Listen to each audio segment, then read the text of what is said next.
আসসালামু আলাইকুম। অনেকে বলছিলেন এক্সট্রনিকের এই এয়ার কুলার ফ্যানগুলো কিভাবে কাজ করে। অ্যাকচুয়ালি দেখতে পাচ্ছেন এখানে হিউমিডিফায়ারের যে মিস্ট সেটা বের হচ্ছে।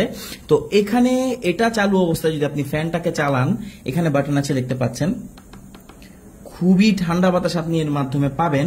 আর এটাকে কিন্তু অপারেট করতে হয় পাওয়ার ব্যাংক দিয়ে বা মোবাইলের চার্জার দিয়ে। এখানে আমরা দেখতে পাচ্ছেন যে পাওয়ার ব্যাংক কানেক্ট করেছি। আপনি 20,000 বা 10,000-এর যে কোনো পাওয়ার ব্যাংক এতে কানেক্ট করতে পারবেন। আর এই মিস্টটা কিন্তু হবে এই ওপরে, যদি আপনি এখানে পানি দিয়ে দেন, দেখুন আমরা পানি দিয়ে দিয়েছি, খুবই ইজি। আর পানির সাথে যদি আপনি বরফ দিয়ে দেন তাহলে তো কথাই নেই, আরো ঠান্ডা বাতাস আপনি এর থেকে পাবেন। এক্সট্রনিক এর এই এয়ার কুলার ফ্যান আমাদের কাছে পাচ্ছেন সব থেকে বেস্ট প্রাইসে।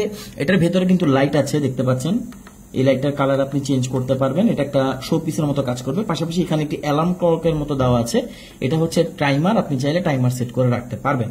তো একটা টেবিল ফ্যানে পাচ্ছেন এত এত ফিচার। আর এয়ার কুলারের যে বাতাস সেটা কিন্তু খুবই ঠান্ডা হয় নর্মাল টেবিল ফ্যানের থেকে। আমাদের কাছে পাচ্ছেন সব থেকে বেস্ট প্রাইসে। অর্ডার করতে কমেন্ট করুন, ইনবক্স করুন, সারা বাংলাদেশের যে কোনো প্রান্তে আপনি চাইলে একে হোম ডেলিভারি নিতে পারবেন। অনেকে এর প্রাইস জানতে চাচ্ছিলেন, আমরা অ্যাকচুয়ালি প্রাইসটা বলি না কারণ প্রাইসটা আপ ডাউন করে, বাট এটার প্রাইস হচ্ছে বর্তমানে 2,000 টাকার আশেপাশে। এগুলো অনেক জায়গায় 3,500 4,000 টাকা সেল হয়, বাট এটা আমাদের কাছে পাচ্ছেন 100% অথেন্টিক প্রোডাক্ট 2,000 টাকার আশেপাশে। Thank you so much.